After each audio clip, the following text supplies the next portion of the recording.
What's up, guys? Welcome back to another episode of Spark to Fire. I'm your host, Landon Rhodes, and today I've got the legendary Ashton Shanks with me. How you doing, bro? Good, man. Good. Thanks for having me on. Yeah. I met Ashton first at a conference with Apex with Ryan Stewman, and then we ended up meeting after that and doing business together with his group, with the Hemon Group, and then on top of that, getting involved with Hemon X. So I've just been massively impressed with you, dude, and I'm so grateful to have you on the show. Like, this is gonna be a lot of fun. Thanks, man. It's a pleasure, and it's been great connecting with you. It's cool that, you know, small worlds aligned us together, and we've got to hang out and get to know each other. For sure, man. So normally how the show starts off, we kind of like to give the audience an understanding of like a little bit of your past, your history, where you've been, origin story, if you will. So if you could, in just about like 5 minutes or so, kind of sum up your origin story of what kind of, how were you as a kid? What was your childhood like? And when did you start to realize, we'll kind of end it with, when did you start to realize that like life was going to be a lot different than say the average person?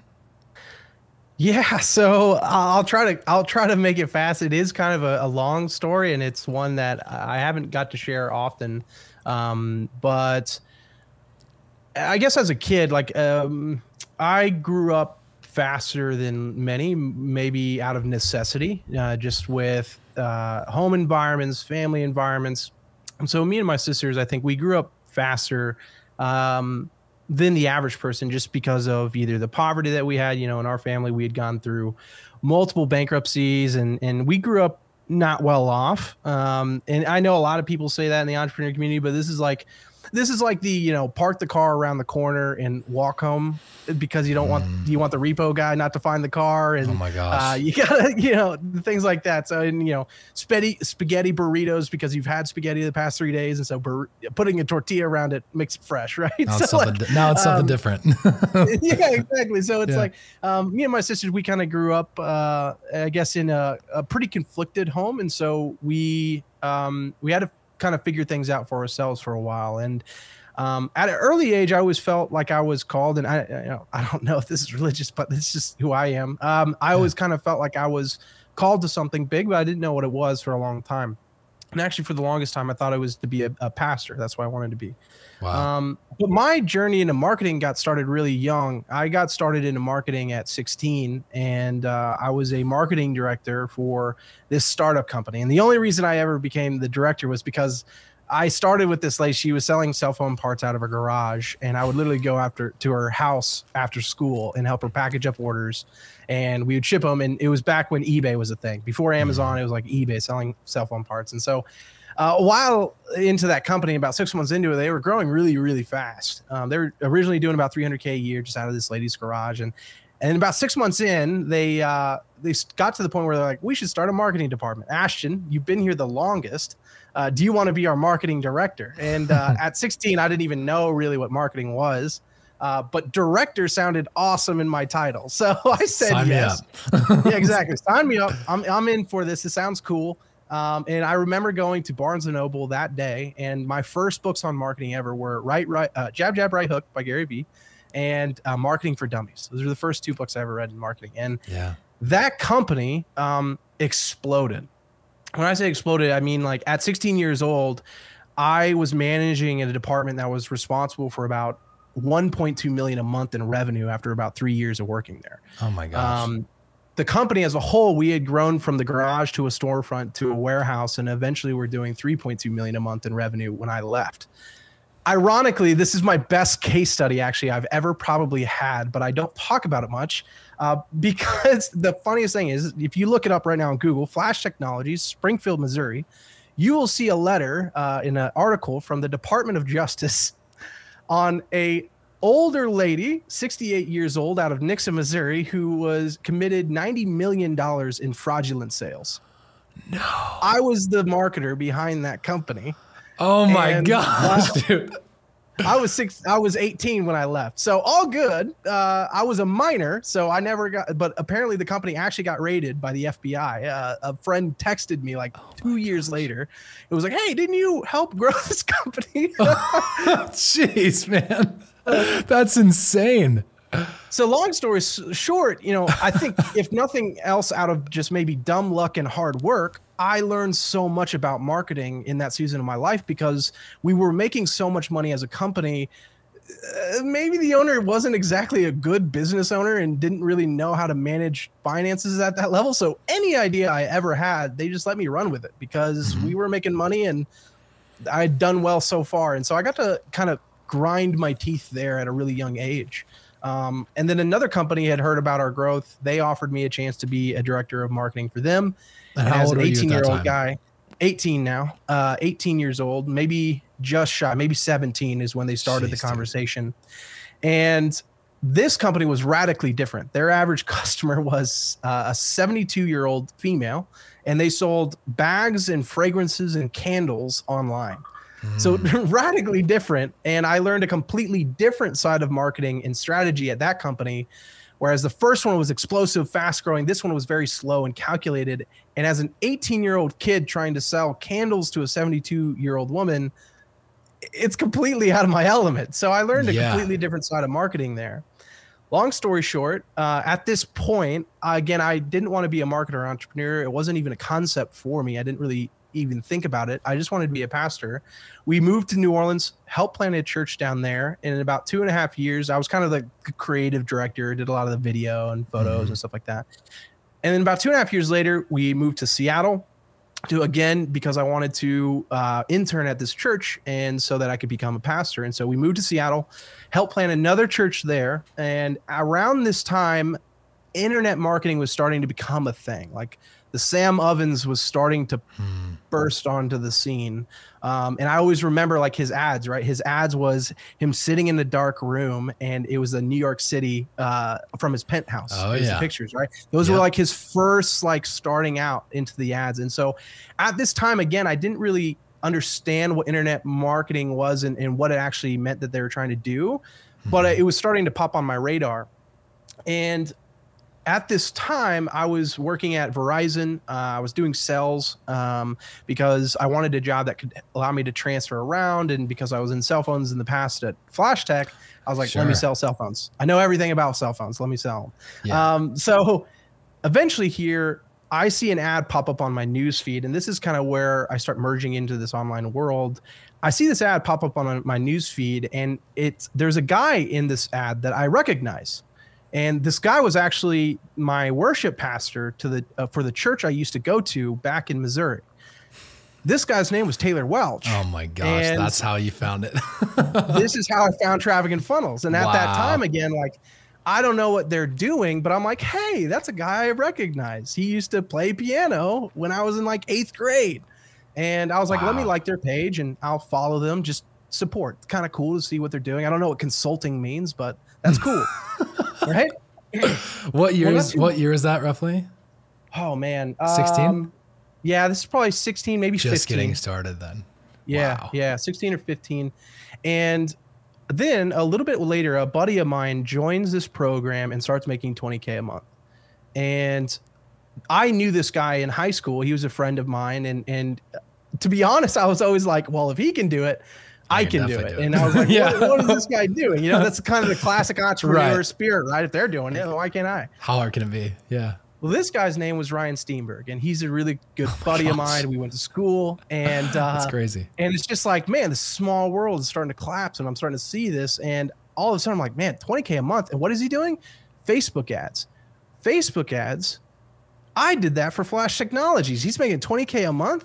And for me, again, this is like a weird, and I'm sorry for running over, but like for me, this is a weird thing to see in my head, because even when I was at Flash Technologies, we were doing 3.2 million a month in revenue. I was making 28,000 a year as their marketing director because I was 18 and I was stupid. I didn't know that I should be getting paid immensely more for what I was doing. And and so I'm like, man, this guy's doing Facebook ads.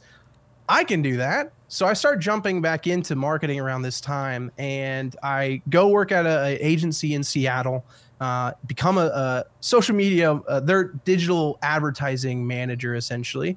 And at the same time, I apply for an internship at Traffic and Funnels for free, and I work there for free, and I kind of work at Verizon and this agency at the same time.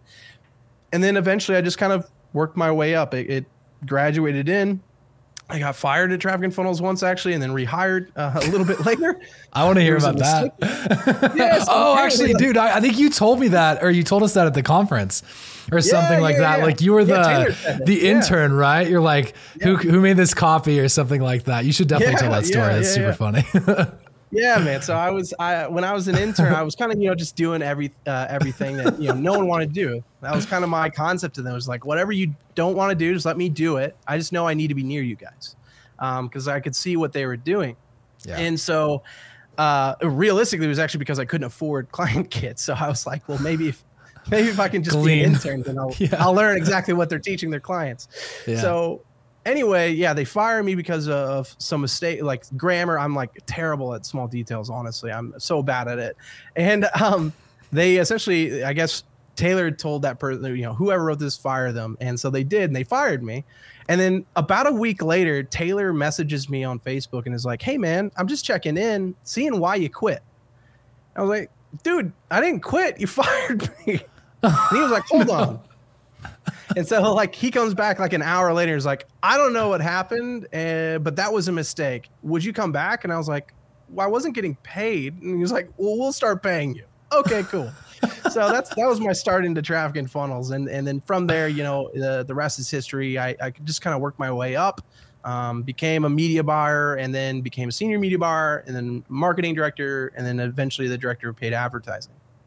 And so just to give our audience, not everybody is familiar with the TF ecosystem and what sort of revenue and paid ad spend that these guys were talking. Give our audience like a little bit of an understanding of what sort of numbers you're talking about here. So, obviously, of course, it scaled from the time I worked for them for about 2.5 years. When I left, we were managing about $500,000 a month in spend across Facebook and Google. And then, they were doing well north of $1 million a month in revenue for sure. Wow. Yeah. And that's when you left, which was years ago now. So, massive amounts of money. Had you ever managed that amount of money before you had gotten there in any other positions? Yeah, absolutely. I did, but it definitely a different capacity. So when I was a advertising manager in Seattle, I got to work with companies like Google and Dell, and I got to manage some very, very large spend accounts. However, companies in that area don't operate the same. Theirs is much more of we need to spend $250,000 by next Thursday. Send us a receipt. That's how companies like that work inside of the advertising age. So it was very different because especially in the, direct response, high ticket coaching, every dollar really does count. So the aggression level is quite a bit different. And the level of like testing, the level of, the diligence that every dollar that's spent is extremely high. Yeah. That's absolutely. fascinating. So you get out of Traffic and Funnels, or you basically you're there for a couple of years, and then what happens next? Yeah. So, after a while, I started to have some internal family stuff that I wanted to make sure I got my kids around my parents for a while. I have two sons. One's 3, one's about to turn 1 here in a month. And so I wanted to bring them back around family for a while. And I knew that I needed to do this. And so ultimately, I was the director of advertising out of the Nashville headquarters for Traffic and Funnels. But when I needed to come back home to Missouri, I could no longer fulfill that position. And so really I needed to transition out. And so for me, starting an agency was kind of a natural next step.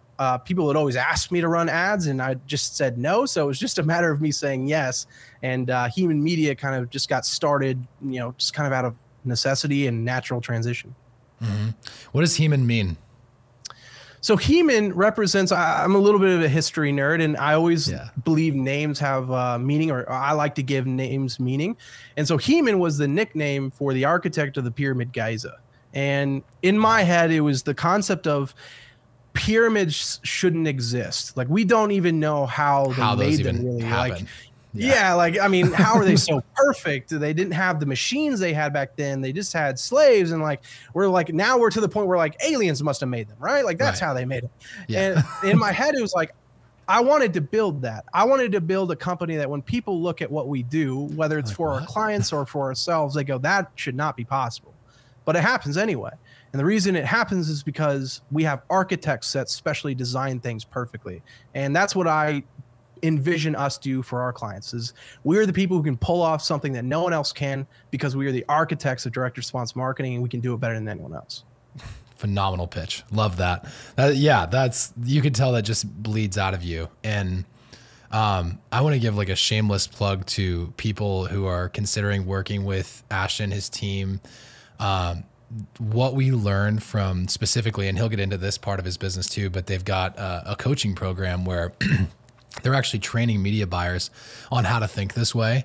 And I put me and another member of my team through this training, and it has literally changed my life. So highly recommend somebody, if you're considering putting your own media buyer or yourself through it, like, you need to do it yesterday. It's gonna change your life for sure. So thank you. A little shameless plug for you there, but like, you deserve you and your team. And like, honestly, this is another question I have to you, but you have like really high performing people on your team. You are not the man with the crystal ball answering every single question. Very you true. have mad talented people that are like answering a lot of the questions, and you're available, or at least you were available for that when I was there, which is really, really cool. So yeah. I still lead every call. Yeah, that's awesome, man. So startup Hemon, and so you guys start acquiring clients. Like, who was your first client when you got rolling? So my first client, it's their name.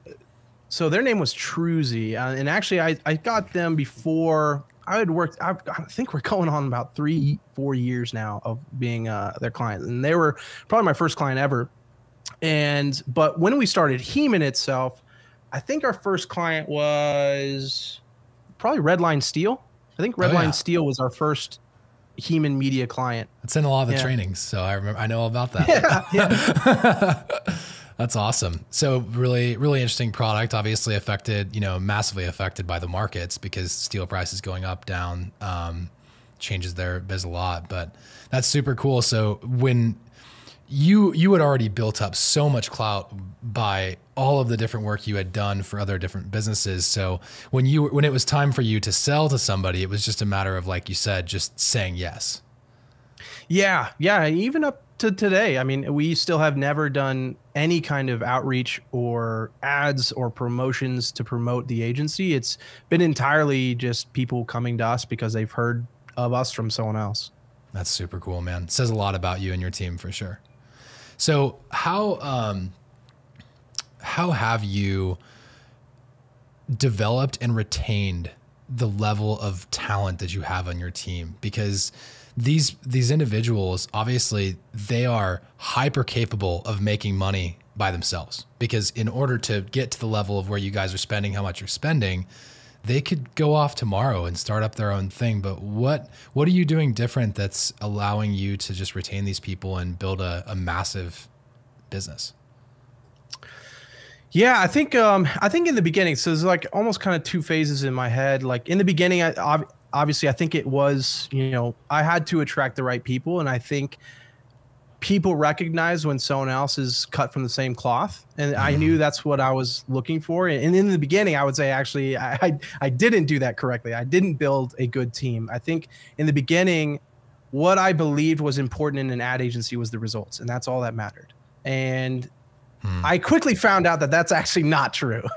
I quickly found out that probably when it comes to retaining clients, I would say 60 to 70% of it is actually experience rather than purely results. Yep. Results plays into it, but I think I found that experience was a big part of it. And in the beginning, I thought the solution to scale, again, knowing that like we hit 100K in revenue in about 86 days. I was just looking at this. So per month or like total? Per month, yeah. 6 figures a month in revenue in about 86 days from day zero. And when you have something like that, your problem is actually not the revenue. It is fulfillment. It is team to fulfill on that. Because if you just bring in bad people, you're just going to churn those clients. And in the beginning, what I thought was the way to find good people was to pay them very well. And I went out and found the top media buyers at some of the top agencies and the big agencies, and I paid them the 120, 150K a year to come in to be a media buyer, and it was terrible. And I quickly found out like there's got to be a better way to build this team, because when they're coming in, it was not good culture and it wasn't good performance. And so what I started to do is just, can I find the people that match me as far as a culture or like mentality or ambition? And then I train those people. So like our top guys now, you know, if you look at like Joshua, who's one of our senior guys, you met him. Now he's managing about 700, 800K a month in ad spend. But when he came to me, he had never spent more than 15,000 in a month. Or Andrew, our Google guy, who manages about $1 million a month for Google now, he'd never spent more than about $5,000 a month in Google ads. And so for us, and I don't think it's the key for everyone because it takes a lot of time, but for us, I wanted to build with culture first, and then I'll apply and teach the skill. And I think when I've done that, it really has built a fantastic culture because we found people that came to us because of ambition. And then we gave them value that they've never received anywhere else. They've never received this kind of training from anywhere else. And I think the reason we have such a great team now and why no one leaves is because they see the vision of what I'm trying to build or what we're trying to build. And it sounds so much more fun than anything you could do on your own. 100%. And I've made sure that I found the ways that the people who want the leadership and the responsibility can make the money they want to make. But more importantly, I think they've found that you can go somewhere else, but you're not going to have this much fun, and you're not going to find another team that has this many people on the team that are just as ambitious as you and driven and focused. And I think that's addicting. 100%. I was just thinking about that when you were saying that they match your level of ambition, but not just that, but like their performance, you know, since you are, and this is what I think the true genius in this is. And I want to ask how much like this actually affects it, but since you have such an incredible training protocol for all of your people to get them up to speed, all to the exact same level based upon like video course training internally, therefore there's really just no reason that you shouldn't be up to this certain, you know, benchmark. And then your capacity as a human being, which you also teach on, is going to be what limits you or allows you to grow past that point.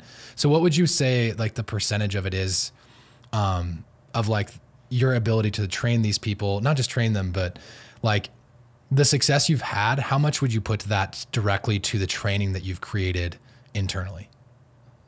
What percentage? It depends on what areas of training we classify, right? If we just talk technical skills, maybe 30%. Okay. If we talk technical skills, maybe 40. 40 is probably more realistic. But it really does come down to the mentality and personality of these people.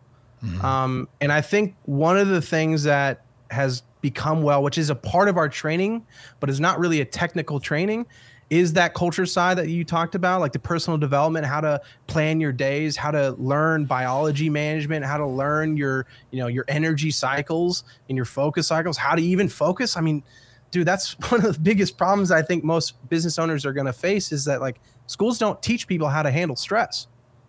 Right now, everyone's just talking about mental health and how to remove stress from your life. But I think that is the opposite of what you should be trying to do. Your thing is not removing stress. Your ambition should be, how do I handle stress? Because it's very clear, what I've found is that you will never graduate to the next level until you normalize where you're currently at. And normalizing where you're currently at does not mean regressing away into a stress-free life. It means managing this stress to where it feels like just a Tuesday. And that's really what that culture drives it from, because if you're in my company and you don't have that mindset or that view, it's going to feel weird. You're going to feel left out. You're going to feel alienated because everyone else has that mentality. Dude, that's so good.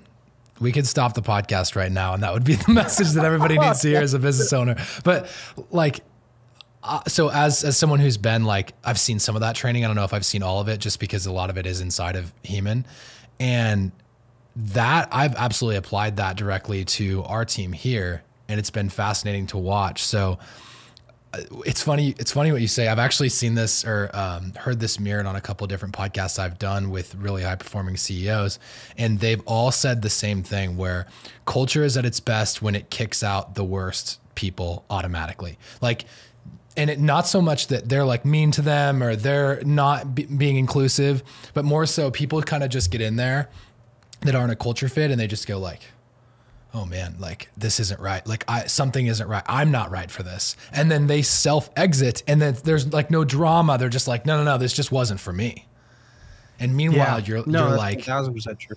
meanwhile, your filtration system is like functioning at its peak and it's going super well. So that's super fascinating. And where are you finding people right now in order like to bring great people on your team? Is it just straight word of mouth? I mean, the media buyer circle is like at the top is probably pretty small. How are you finding these people? Realistically, it's same old fashioned ways, because, even, Hemon X recruiting, the other side of it, we have been putting so much focus in talent acquisition. Ever since probably October last year, we've been spending thousands and thousands of dollars every single month, not on advertising our companies, but on Indeed ads, LinkedIn ads, headhunter organizations. Like, our constant focus is talent, because we know the only constraint to growth in our company is having the right team that we can count on. And so I think, there's no real hack. It's like, it's when talent is your number one focus, you tend to find good people. Yeah. I think the struggle for most businesses, and we've been really blessed to not deal with this. And we have to like really acknowledge that is a blessing for us. It's just like, we haven't been focused on bringing in revenue. We've never had to have that problem. And so we've had so much of a blessing to really refine culture and how we hire, because that's our main focus to grow. Yeah, that's good. That's good, dude. Yeah. And I mean, I don't see ads for the services that you offer. And I know that I'm inside of all of those cycles because of the other advertisements I've got, but never seeing ads for Hemon Group. Because truly you're just doing great work for people, and those people are referring you. So we're going to start soon, just for fun, but we're going to start soon just to start. Yeah. We just want to get our name out there. Even if we can't take on clients, we want to get to the point where it's just like, whether we can take you on or not, you still are like, could you put me on a wait list? Or could you know about us? Right. Yeah. It doesn't hurt to build up a massive wait list. So that's a really good point. So when you were getting started, obviously you had certain belief systems about yourself and business and entrepreneurship. What do you no longer believe about entrepreneurship that you used to believe? So how deep do you guys want to go on this podcast? So deep, dude. Yeah. Deep as you want to go. Okay, cool. So if I was totally transparent, I think for the longest time, actually, my problem wasn't refining what entrepreneurship meant to me, but more of fighting the struggle that I thought I was never supposed to be an entrepreneur. Like, real talk, when I wanted to be a pastor, and I literally never thought about being an entrepreneur or business owner, even though when I look at my life, I had common tendencies of entrepreneurs. I mean, when I was broke, I'd self-taught myself how to repair phones and computers by YouTube to make extra cash, or I was selling my plasma to make extra money to take my wife out on a date. Like, we were so broke, but I always had these tendencies. But realistically, I'd never had the ambition of doing it. And I always thought I was supposed to be a pastor ever since I was in 8th grade. And so for the longest time, actually, my biggest struggle was feeling like I was not where I was supposed to be, and maybe I was actually missing my calling. And I was frustrated for the longest time with that, because I'd moved cross country twice to try to be a pastor, New Orleans and Seattle, and it always kept shutting in my face. And when we, even in the beginning of Hemon for the first year, when we started doing so well, there was so much friction in my head of, I always thought I was not supposed to be this, and now I am. Am I missing it?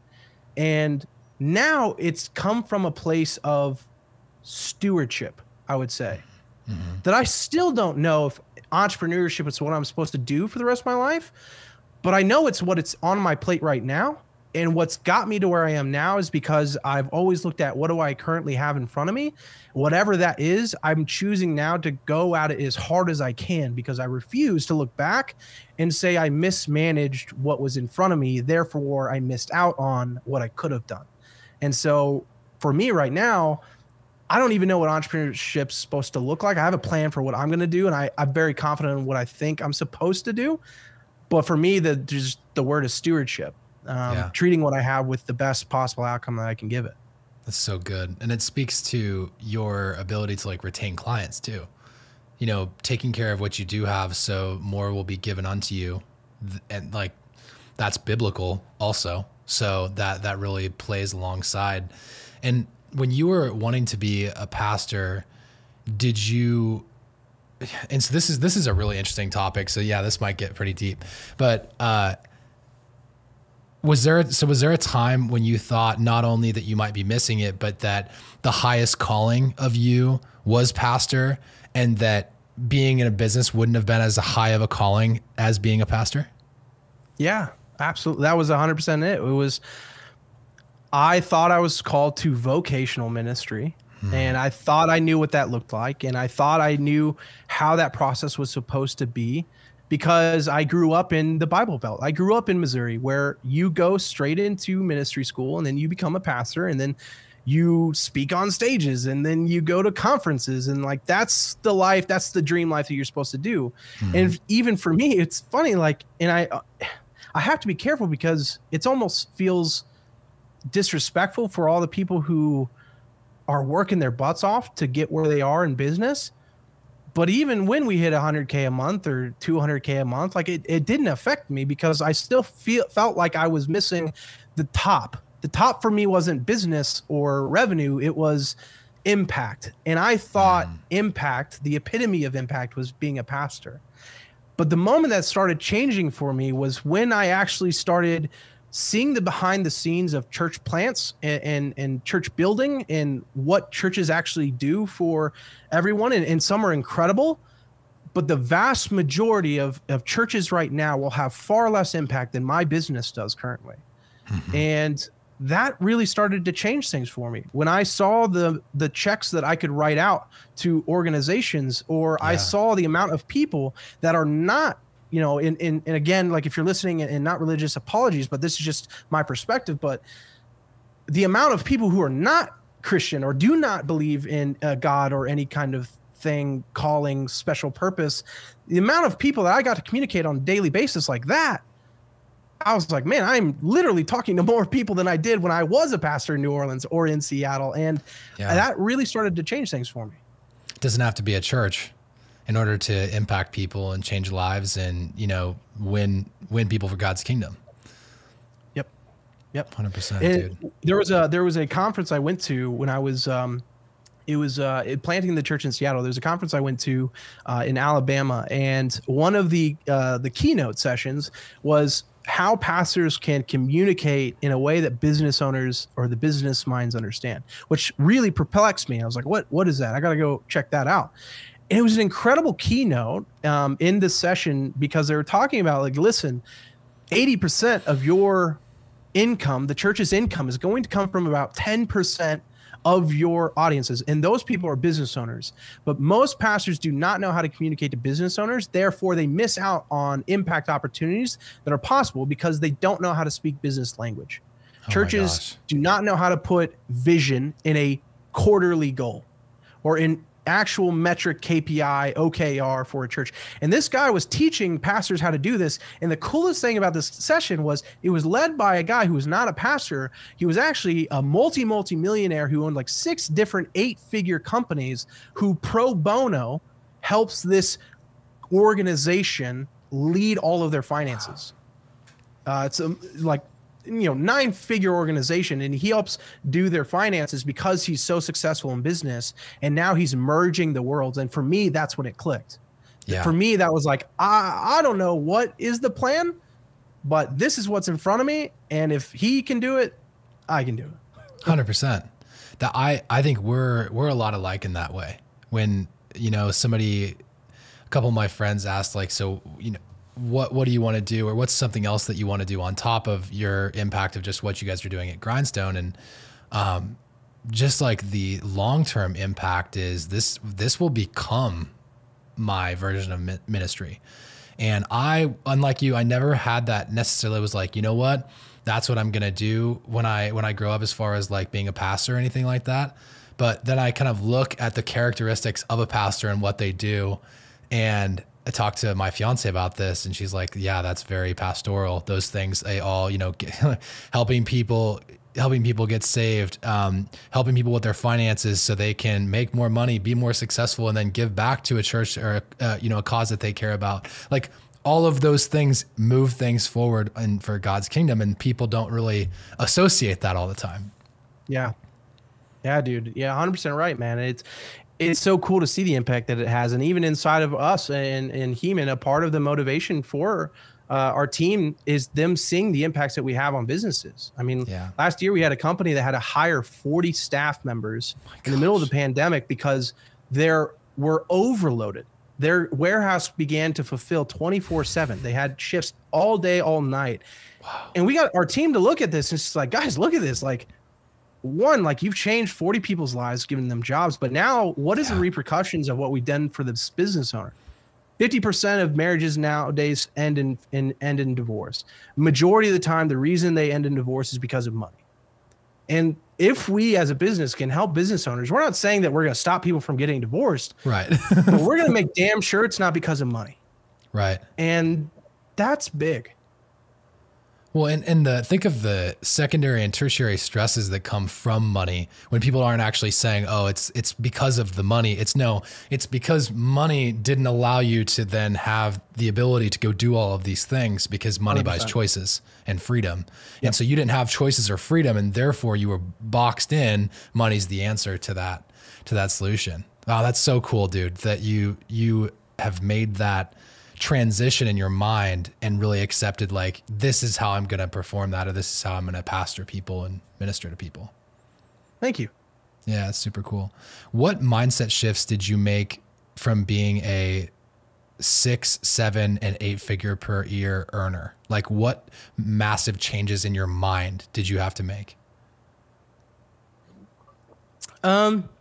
First, thank you for saying 8-figure. I'm not there yet, so I appreciate it. I want to make sure. Even if, well, from the business perspective, business perspective wise, I know you guys are probably over that, but at least that. But so, say even the business side though, how you're leading that business, how have your mindset shifted?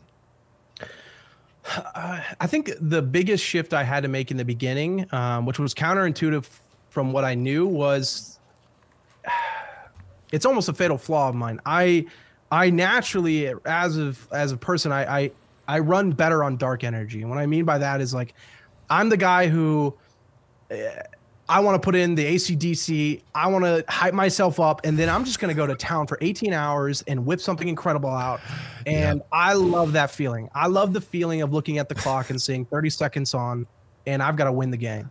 Mm-hmm. And what I had to discover is while that makes for a highly effective marketer and media buyer and a very effective executor, it makes for a terrible leader. And for me, that was the biggest shift I had to make where, you know, our company culture now is amazing. And I love our team. And I think we have something really special, but it wasn't always that way. I think in the beginning, I made a lot of mistakes trying to figure out how to make more Ashtons. I think that was my main goal in the beginning, was like, if I can make more Ashtons, we're all going to be really, really rich here. And what I realized was like, that's the opposite of what I needed. I could not make a bunch of people who are dark energy. And more importantly, I cannot lead people well with that amount of dark energy. I had to learn more servanthood, I think, and more humility realistically, and patience. I think that's probably a big struggle that a lot of entrepreneurs, especially starting out entrepreneurs, have, is patience. What is our expectation of time and how fast things should happen? And for me, I think because I can do X in X amount of time, and if we all did X in X amount of time, we'd be here. I burned a lot of people out. I really think I burned a lot of people out, and I had to learn that shift of what am I trying to do here? Am I trying to build something fast because I like that? Or am I really trying to build something solid, something that the world will look at and go, how the hell did they build it? True human quality, which is a phrase that we have. And once I realized that, I had to make a huge shift there. And that was probably the biggest one.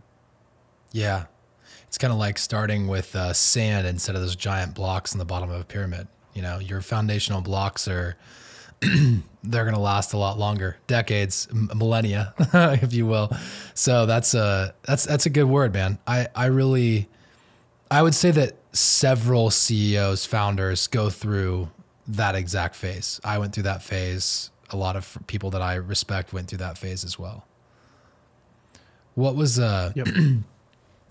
what we're kind of coming to the end of our time, which I could literally talk to you for 2.5 more hours about basically anything, but we've got we got a couple minutes left. So I want to just kind of ask you more spitfire questions. And what are a couple books that you read that are so good that you read them more than once? So Tim Grover's books, both of them, Relentless and Winning, I've read multiple times. Relentless, I read every year for about 4 years, every like beginning of the year. It's kind of the book I always started off the year with, and has then switched to Winning. So those were fantastic. As a marketer, like, you know, we're talking about business, but realistically, I'm still a marketer. So breakthrough advertising, I'm probably going through twice a year, probably. Pretty more of like in-depth study, just because I believe this is a craft, and again, it's stewardship. So I really try to stay on top of that. As far as that, I don't think I've done too many other books more than once like that. If I really, what I found is if I really like something and I want to get it ingested, I don't necessarily need to read it again. I have a pretty good, like, once I read it, I typically remember it. But if I really like it and I want to ingest it, I put a training together on it and I teach on it. And that's for me what locks it in. And I don't really have to reread it if I train on it. That's Hormozy actually talks about that too. Go figure. Yeah, I mean, the dude's brilliant. Yeah. Yeah, he talks about that. He said the way I know if I'm done reading a book, or not even if he's done reading it, but the way he knows he's truly retained something is when he puts a PowerPoint slide or some sort of a presentation on it, teaches it to his team, and then that is like the cement for sure. That's good. 100%. For anybody it forces your brain to figure it out. Yes, exactly.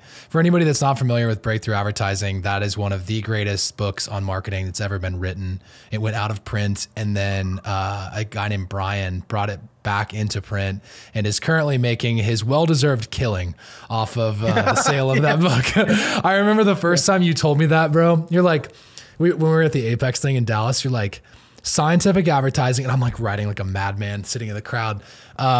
His scientific advertising, breakthrough advertising, and then I think there was one more. And you're like, just a heads up, breakthrough advertising is super expensive. So when you buy it, just be prepared for that. And I was like, oh, okay, how bad can it be? And I look on Amazon, it's like $350. And finally I found the website where they're truly selling the book from the website, and it was like $110. But yeah, it's an expensive book, but if you read that over and over and over again, if you try and just even get 10% of what that book has to offer, it's going to change your life. It's super solid. So 100%. Yeah, that no surprise there. What are your thoughts on courses, consulting, paying consultants, courses, material, stuff like that? How much of an impact has that had on you from a learning standpoint, less from a revenue standpoint? Yeah, absolutely. So I think it's changed over my career. I think in the beginning it was absolutely vital. If nothing else, outside of even, it's almost like just the concept of investing into your learning for me in the beginning was like the biggest beneficial side. In the beginning it was helpful though, because it taught me a lot of the basics. I'd say now mostly what I invest into is like masterminds or conferences, which I invest well over 6 figures a year into stuff like that.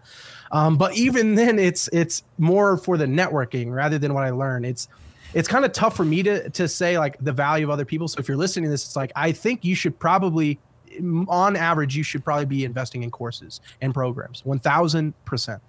For me, it's different. It's harder because I've just been behind the scenes for like pretty much everything that you can think of, all the higher level players. And I've, in a non-cocky way, I've been a part of the development of a lot of the behind the scenes for a lot of the programs that people know. And so I don't necessarily learn much from programs anymore.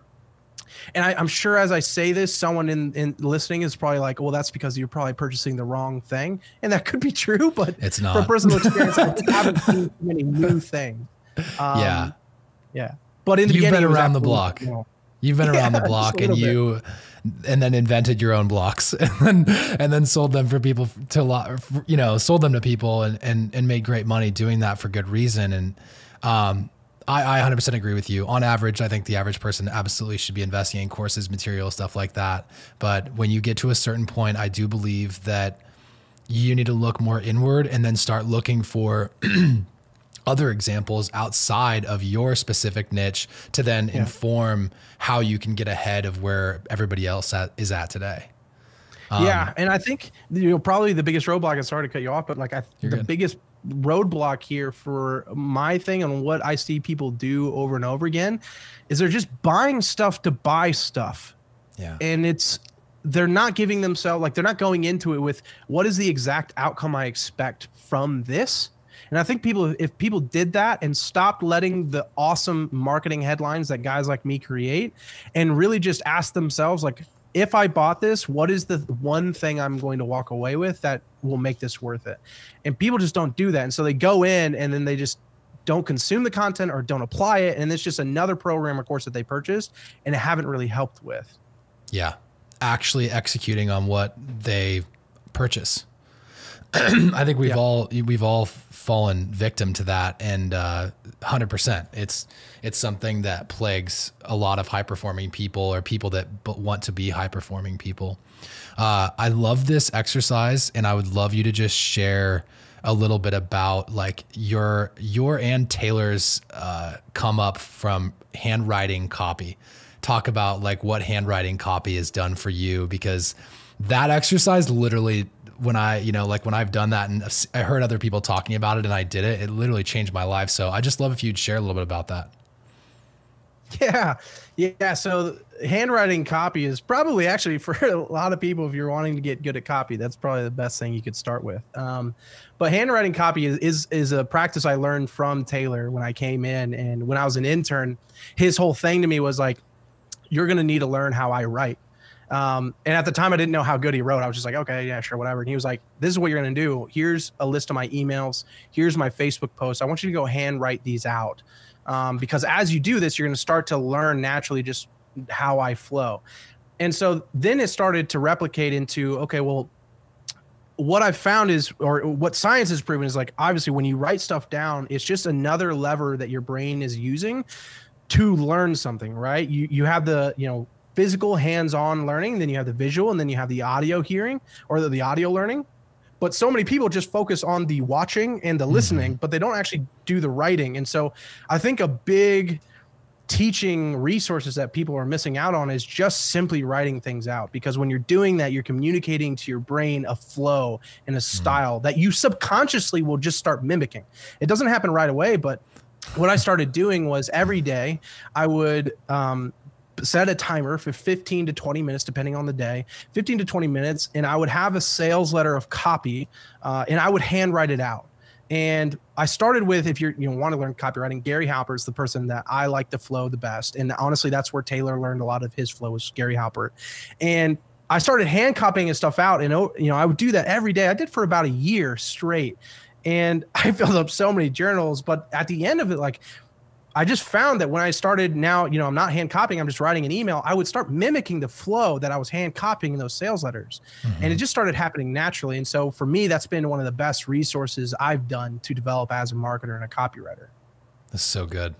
That's so good, guys. And I can mimic that this works, and it's super creepy how it creeps into your subconscious and you start writing and you're just like, wait, I didn't used to write like that. Now I catch myself, like how you structure sentences when you start writing multiple paragraphs, like how you start to lead flow into the next, from last sentence to first sentence. Like there's a lot there to unpack from that mad genius, Gary Halpert.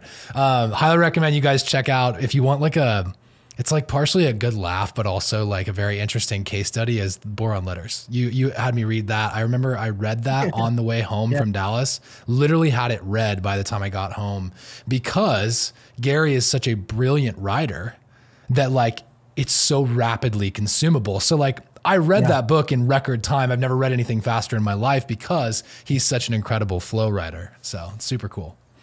Yeah, absolutely. That was the first book I hand copied, was that book. Yeah. And have you done that like even more recently too? I feel like I saw a post or something about you. Like I might do that again. Yeah. Yeah. I do it every now and then. I think probably maybe once every other week, I'll have a session where I just sit down for 15 to 20 minutes and just do it.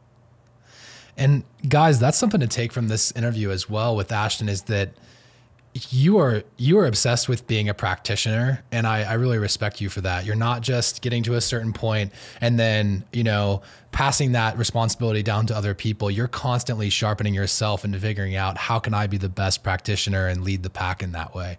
So I think that's super cool, dude. Thanks, man. I appreciate that. I don't think it's required of everyone to do that, but for me, it's worked out really well. And I love what I do. Yeah.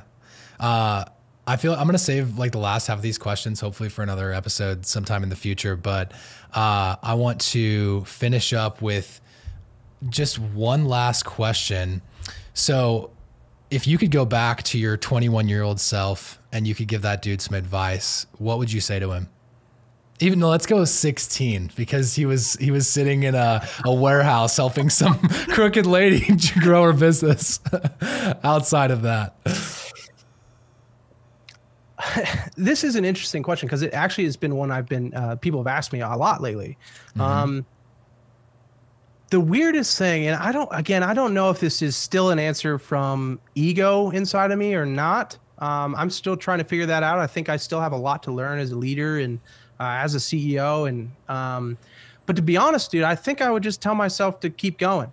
I don't think I'd change anything about the path I took. I don't think I'd make another route. I think, it's funny, all the way growing up, as soon as I got married to now, which I got married at 18. So my thing was always play the long game. That was the thing that I would always tell my wife, and we went through a lot of struggles I didn't even get to go into here. It's like, I always just said I'm playing the long game, and she trusted me on it, and it worked out. I think I would just remind myself to just, hey, keep doing what you're doing, play the long game, and it's going to work out pretty good. Yeah, the long game. It's so funny to hear the long game from somebody so young. Yeah. But like, it's the long game is a mentality. It's relative because depending upon where you start and where you end. So I love that. That's super good, man. Anything that I should have asked you, anything that we didn't cover that you wanted to share with the audience before we kind of close out here? No, not really, man. I think thank you so much for inviting me on. It's always a pleasure when people ask me about my opinion, even though sometimes I don't really think it matters that much. But I'd say if you're listening and you're a young business owner, keep pushing or don't. The funniest thing about entrepreneurship is you will either quit or you won't. And there really is no other way to view it. So if you think you're a real entrepreneur and you're going through something hard, guess what? That's the game. And, you've got a crowd of people probably cheering you on. But if you're a marketer or someone who needs help with marketing, I would say the biggest key here is to don't get caught up in tactics online. There's a lot of people trying to push tactics and hacks and things to fix your business overnight. But always remember, there's no such thing as a magic pill. And good businesses are built because they deserve to be built, and they get big because they deserve to get big, and they die because they deserve to die. And as long as you remember that, realize that the growth of your company will be directly equivalent to the value you bring to the marketplace, you're going to be just fine. Dang. Mic drop. Well, I'm not going to say anything else better than that for the rest of the show. So I want to have you give your credentials out for anybody where they can find you online, or if you want to direct anybody to a certain link or something, now would be a great time to share it. So go ahead, bud. Yeah. Yeah. So if you want to check us out, our agency's website is just hemonmedia.com. If you want to check me out on Instagram, I'm just at ashton.shanks. I post a lot on Facebook. I'm just discovering Twitter. But I saw that. If you want to follow me there, you can. Yeah. I'm just discovering it, man. It's wild. But and if you're someone who wants to level up your advertising ability, or you want to learn how to advertise like some of the best, then check us out. It's our program called Hemon X. You can either go to our website at Hemon Media, or just hit me up on social media, and happy to show you more. Go do that, guys. That'll change your life. If you're in what he said about tactics is so true. Like, Hemon X doesn't just necessarily teach like the tactics. Like you are going to learn some really great tactics in that as well, but it's the foundations of marketing that I wish I would have learned 5, 6, 7 years ago that would have carried me so much further that I learned in that. So highly recommend that, guys. Make sure you go check that out. And dude, thank you so much for your time and for coming on the show. This has been a real pleasure. So thank you. Absolutely, bro. Cheers. Yeah. All right, guys, it's going to do it for another episode of Spark to Fire. As usual, make sure you rate and review the podcast, specifically on Apple Podcasts. Leave us a 5-star rating and a review. That's how we can get more great people like Ashton on the show. And if you're listening to this right now, just take a screenshot of this and share it to your Instagram story and tag Ashton and I. We'd love to see if you guys are listening and enjoying it. And keep striking.